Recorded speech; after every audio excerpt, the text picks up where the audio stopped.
What's up, y'all? Sparta here. Apologies, I'm turning on the wind filter and just adjusting some stuff here. But what I want to do for this video is I want to talk Samsung Galaxy S20FE versus the Apple iPhone 12 Pro Max. And why these two? Well, because they're more similar than they are different. I don't really think comparing the Note 20 Ultra in this phone is I don't feel like they compare all that well because they serve different needs and they kind of have they're spec'd out in different ways, right? And the Note 20 Ultra, 108 megapixel camera, 50x zoom, 120 hertz display, 4500 milliamp hour battery. A lot of the stuff that the Note 20 Ultra has. This just has 30x zoom. This has the standard 12 megapixel, but it does the super sampling with the 30x zoom and gives you overall a very good looking zoomed in photo, especially if you take pictures of the moon. This does a really good job. But in terms of a versus and a comparison, the main reason why these two I do overall is because, it's still Samsung versus Apple, still two top dogs in terms of sales in the smartphone market. And you can't really go wrong with either, and I'll tell you why. Both have their slew of issues, but both have the slew of benefits. So let me talk about that right now. So I guess I'll just go issues and benefits. Let's talk about that. Issues with the S20FE. Initially, when this phone first came out, it had overheating. It had heating issues. I don't know if people are still going through that. It had touch response issues. Was a little bit laggy for some people. Stuff like that. I personally didn't really go through all that. And keep in mind, I probably had this phone. I don't know if I had this phone I definitely didn't have it when it launched, but I had it pretty much for around the same time the phone has been out, and I haven't really had any of those heating issues. This is a Snapdragon 865, 128 gig, 6 gigabytes of RAM version, so keep that in mind. Both of these phones have 6 gigabytes of RAM. Both of these are at 128 gigs of internal storage. This can go to 256, 8 gigabytes of RAM. This can go to 512, up to 512 gigabytes of storage, but still stays at 6 gigabytes of RAM. Both have 12 megapixel sensors. The S20 has a slightly larger 12 megapixel sensor compared to this. Both of these have larger 12 megapixel sensors compared to like the other ones that are on the market, other than like the Galaxy S20. And both of these do a really good job in low light. The iPhone tends to be a little bit fuzzier at night when, say, there's a whole bunch of like lights, and you will definitely have problems at night with, say, lens flares and lens dots. That's definitely an issue that is very prevalent on the 12 Pro Max, whereas on here, you do get lens dots, but it's not nearly as big of a deal. Definitely not. Where I feel the S20 gets squandered in terms of camera is Samsung software. I feel like their auto processing is a bit too heavy on the saturation and the punchy colors and all that stuff. It works fine on this. It works fine on this particular 12 megapixel lens in particular, right? Because it doesn't really feel all that bad. Whereas, say, on like the Note 20 Ultra, the stills that I've seen from that and that juicy 108 megapixel sensor, it just doesn't look all that great. So on here, it's totally fine. I do like the photos that come out of this phone quite a lot. There have been photos I've taken out of here, whether it be auto or in manual mode, that I've just loved.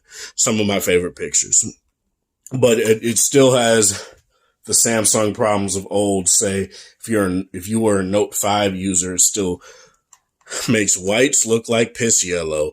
It still oversaturates photos.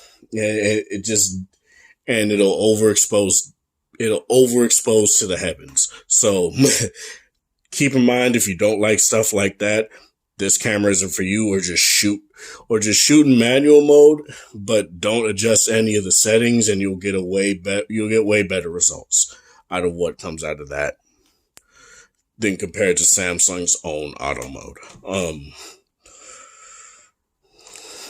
The 12 Pro Max is an auto shooter through and through. You can get manual cameras on here. You can get Filmic. You can get all these other manual cameras through the App Store. But in terms of the iOS experience, algorithms all day. That's what you're going to get. And for the most part, it's not much different from the 11 Pro Max. The clear benefit that you'll see from 11 Pro Max to 12 Pro Max is low light shots. Night shots are where this phone shines. Again, it's not the top dog on the market, in my opinion. My V60 definitely does beat it out in terms of overall brightness and clarity. And this is definitely slightly brighter, but it's still very good and very comparable to its competition. Not the best, but it gets the job done, and it'll give you some pretty nice looking photos at night. I'll even show you guys a couple right now. No, not that, Apple. Find some very early ones. Okay, so this is one. Is that the iPhone? Oh yeah, it is. It is. I had to look at the lens dots. So here's a clear example of what I mean. Look at all these lens dots around here. It loses clarity on the Wells Fargo logo. The N4 logo is a bit hazy and is a bit noisy. Obviously, I don't have it completely, bright because I want to make sure the camera can pick it up, but I'll attempt to do it, like, say, right there. And overall, it does take a very good night shot, so long as you ignore, say, all the lens dots that are on this photo. But it takes very high quality night shots. Most definitely. You look at something like this, and this is where I feel this is very good too. The V60 definitely gets brighter, definitely gets more information out of this, and it's brighter. But overall, this is still a very good overall scene. You can't really read what that says, but it's totally fine. It gets the job done, and it looks nice. It'll be very good for stuff like, say, just impromptu night photos, so long as you have a steady hand, and the focusing on here is very good. I really have no problem with the focusing in terms of photos. In terms of video, that's a different story, but overall, I feel in terms of photos, this does a very good job. I haven't really taken a lot of night photos on the S20FE, but let me see if I have any comparable shots. Overall, I feel both do a very good job in terms of night photography. Neither have huge deal breakers or anything like that, but they both, like I said, do a very good job. Here's a picture of the moon, like I've just said. Again, very nice. That is very nice. I really like how that looks. Let me see if I've taken any sort of photos comparable. Not really. I really haven't, which is kind of a shame. But in terms of night photos, again, you can't really go wrong with either.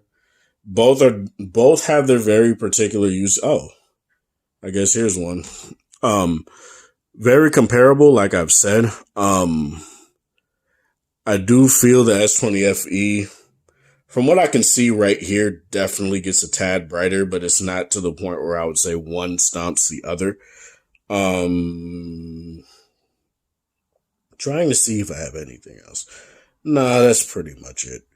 In terms of like cat fur and stuff like that, I feel the S20FE really does a great job.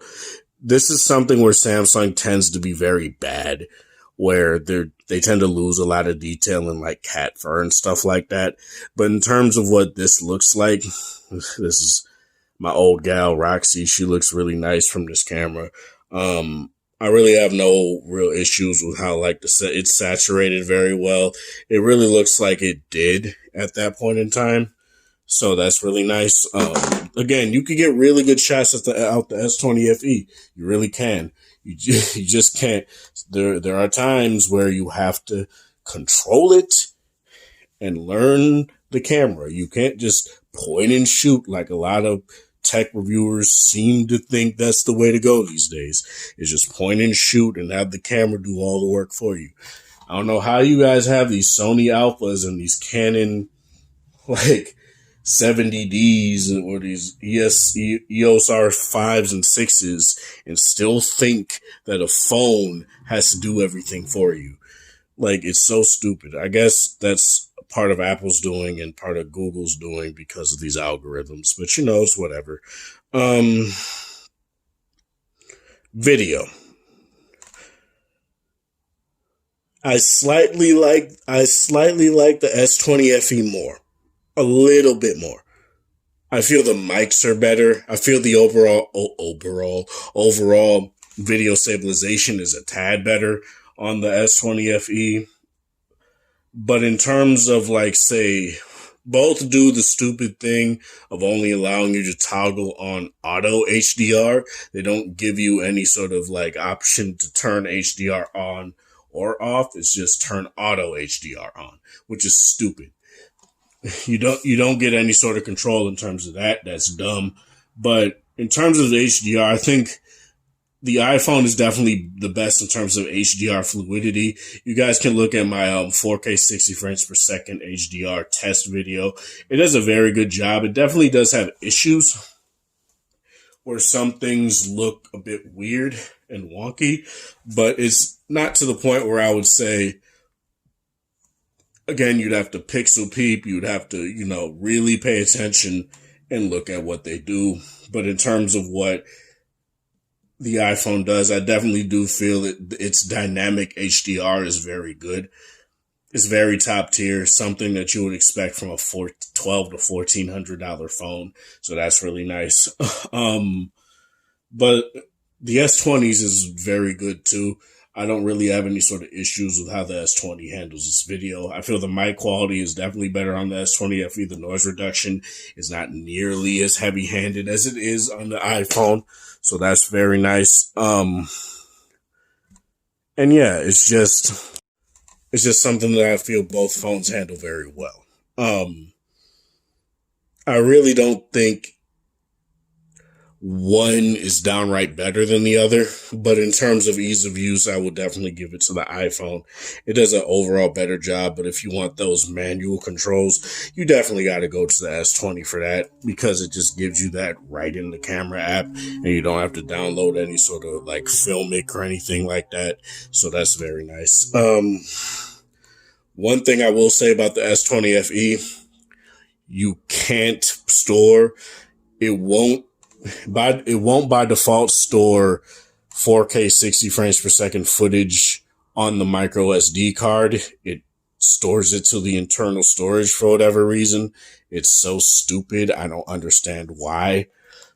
But you can indeed just like move them over to the SD card after the fact and be totally fine. But it's just something I do want to bring up. I don't understand why this phone can't do that. There's certain weird things about the S20FE that it just doesn't do, and it's kind of weird. For example, you can't turn on HDR 10 plus. That's kind of stupid. You can't what else? Like I said, no HDR on, just auto HDR.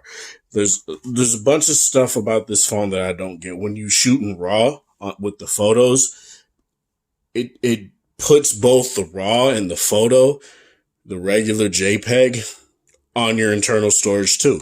So you can't store those by default on the external storage on your SD card, which is dumb, especially since it's a high caliber SD card and it's from Samsung.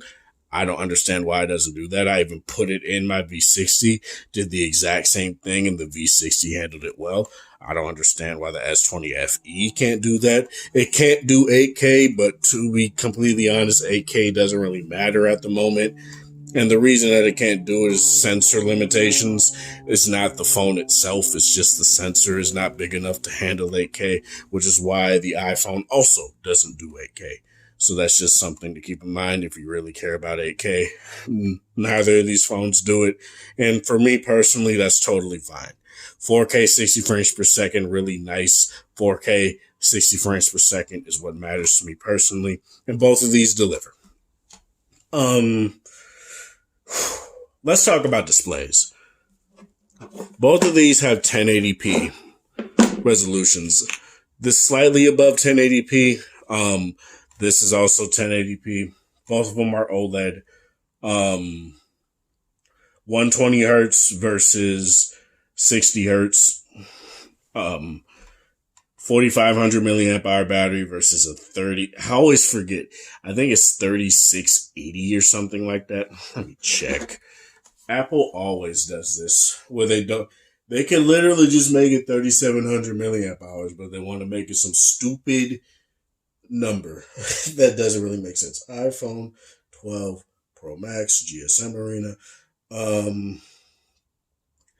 3687 milliamp hour battery. So I wasn't too far off. A 3687 milliamp hour battery here on the iPhone. 120 hertz definitely takes a toll on battery life. It's kind of crazy. For a phone with a 4,500 milliamp hour battery, this gets as good battery life as the last iPhone. And that's kind of like the 11 Pro Max was able to get like 8.5, 9 hours of screen on time out of it. This also gets that in a lot of metrics. In terms of battery life, this phone stomps this one. It just does. Like, this is the number 2 battery king in my arsenal right now. With number 1 still being the V60. It's kind of dumb that they went with a 4,500 milliamp hour battery in this phone when, let me get the V60 out real quick. When you don't have any sort of like S Pen or silo for a stylus, right? When the phone, honestly, is not that much smaller than the V60, so I don't understand why this phone can't have a 5,000 milliamp hour battery. Probably because it doesn't want to completely stomp phones like the regular Note 20, which it kind of already does. There's stuff like this with Samsung still isn't really that great at battery management. It kind of sucks because while 8.5 hours is still very good, compared to the phones I already have, it feels like, say, when I was getting 8 hours on my G8, but I was only getting 6.5 hours on my Note 10. That's kind of what it feels like. It feels like I'm getting no battery life in comparison. And it kind of sucks because on paper, this should be getting better battery life because it has a bigger battery, right? But that's not necessarily the case because Apple is very good at their optimizations and all that stuff they do under the hood with iOS. So that's something to also keep in mind. Both have fast charging. Both charge very fast. Get a 25 watt charger for your S20FE. You don't get one in the box. You get a 14 watt charger. Whereas the iPhone, you at least get a 20 watt charger. The 12 Pro Max, you don't get a charger in the box. So if you had an iPhone last year, you can use that one, and that's a 20 watt charger, or you got to buy one. So that really sucks. So at least S20FE comes with a charger in the box. It may not be a 25 watt charger, but it's something, right? Whereas, say, the iPhone doesn't come with one, but hey, you should have another one, right? It's very much that new Nintendo 3DS mentality when it was like, oh, a whole bunch of DSs sold. You have to have a charger around. Like, come on, dude. It's so stupid. Um, but yeah, both phones charge really fast. But in terms of like screen on time to charge time ratio, I do feel like you get the better value out of the iPhone. If you turn down to 60 hertz, you might get better battery life, but for my testing, it's not much.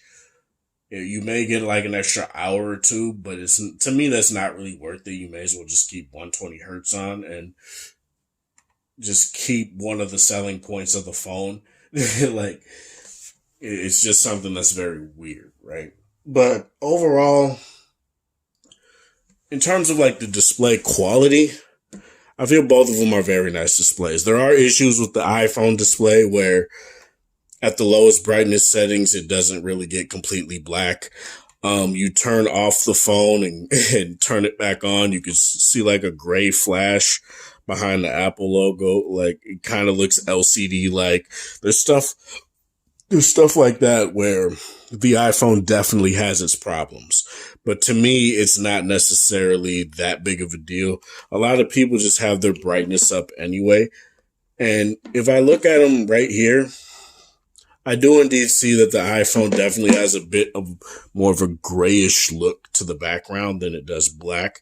But when I turn the display completely up, I don't have that problem. So that's definitely something. I'd say look it up on YouTube. It's something called display gate, because everything has to be something gate now. It's kind of stupid, but something I decided I wanted to bring up.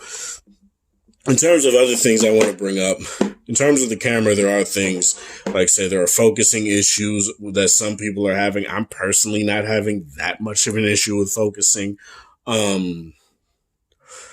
Lens dots, I do have a lens dot issue, but obviously that's hardware, so you can't really do anything about that. Even if you get a new 12 Pro Max, you're not really going to get that much of a benefit from getting an entirely new phone. It's just hardware based. With how small and sharp these lenses are, that's just something you're going to have to bite the pillow on, honestly. And other stuff, night video is very laggy on the iPhone. Like, yes, it gets bright because they up the exposure, and this is something that these reviewers aren't talking about either, but it also gets very jittery, and it doesn't do 60 frames per second, even when you lower the exposure, which is kind of stupid. You should be able to lower the exposure and regain your frame rate. It doesn't make sense. I could do that on the V60. I don't know why I can't do it on here. It's just so dumb. But yeah, night video was kind of bad in my personal opinion. Yes, it gets bright, but the frame gets wobbly. The stabilization is not that great. There's a lot of stuff about the night video that just isn't good on the iPhone. I would definitely say use this as a evening shooter, a day shooter. I would never use this as a night vlog camera. Either get a real camera for that or get a phone that can do it pretty well. But in terms of that, the iPhone is just not that great in my personal opinion. Unless they put out an update and it fixes all those issues, it's not that great in my personal opinion. And I will be following up on that. In terms of call quality, both do a very good job. Both speakers are very nice. I don't really have any sort of issue with being able to hear people out of the earpieces of both. They both do a very good job in that. In terms of speaker quality and audio and all that stuff, the dual stereo speakers are very nice. You get Dolby Atmos on here, whereas you don't get it on here. I feel both are totally serviceable. They're no V60, but they do get the job done, definitely. There are times when they're a little bit too silent, but there are also times when they sound very nice. And to me, that's nice. The iPhone definitely has more of a more deep, hollow, bassy feel to it, whereas this feels a little bit more flat. And depending on your preference, I don't necessarily mind either, but I tend to use the iPhone a little bit more. because of that, and it just feels better. But in terms of the speakers that I like the most, it's going V60, iPhone, and very close third is S20FE there. Um, what else? Bluetooth connectivity. I feel the iPhone is still kind of bad at Bluetooth connectivity. My LG Tone Freeze, I was using them, like I say, last Saturday, right? And it just decided to disconnect from my right ear. I legit thought that my right ear just blew out. But no, I reconnected it to my V60 and it worked. Then it decided, oh, I don't want to connect to them at all. That's what the iPhone did. And then I tried again Monday and it worked totally fine. So get AirPods on the iPhone if you really want to use Bluetooth. Kind of sucks to say that, but it's something I definitely want to say to do. Texting. Both have really good haptics. I will say that. The iPhone definitely gets the edge in that department. Sometimes it feels the S20 is not that great in terms of its haptics. It feels a little bit like soft. And when you turn it up a little bit more, it doesn't really feel all that right. So I just keep it at its default setting. And able to get haptics on the iPhone's keyboard, you have to get Gboard or another texting app. You can't enable it in the stock Apple keyboard, which kind of is stupid, but that's just something to keep in mind. But both feel really nice. They both have haptics and like the camera and all that stuff when you zoom in. So that's really nice. Overall, both have a very high quality experience in terms of haptics, in terms of keyboard, and in terms of all that stuff. That's all I really want to say with this though. In terms of both of these phones, I feel they both do a really good job.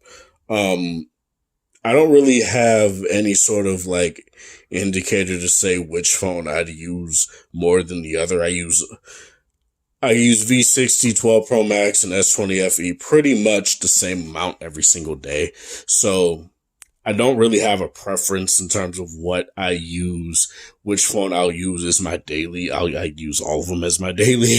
So that's just something to keep in mind. But in terms of which one has my SIM in it, it is indeed the iPhone, but that's not because the S20FE sucks or anything like that. The S20FE actually gets 5G, whereas on Google Fi, you don't get it quite yet. It is coming, but that's just something to keep in mind. But in terms of both of these phones, you can't really go wrong with either. It just depends on if you prefer Android or iOS. I'm more of an Android person, but having an iOS device in my arsenal is something that's very nice. So this is Sparta. Thank you guys for watching. Thanks for support. Hope you guys have a wonderful Friday, whatever time of day this area. Thanks for 920, almost 30 subscribers. I really do appreciate it. Have a good one.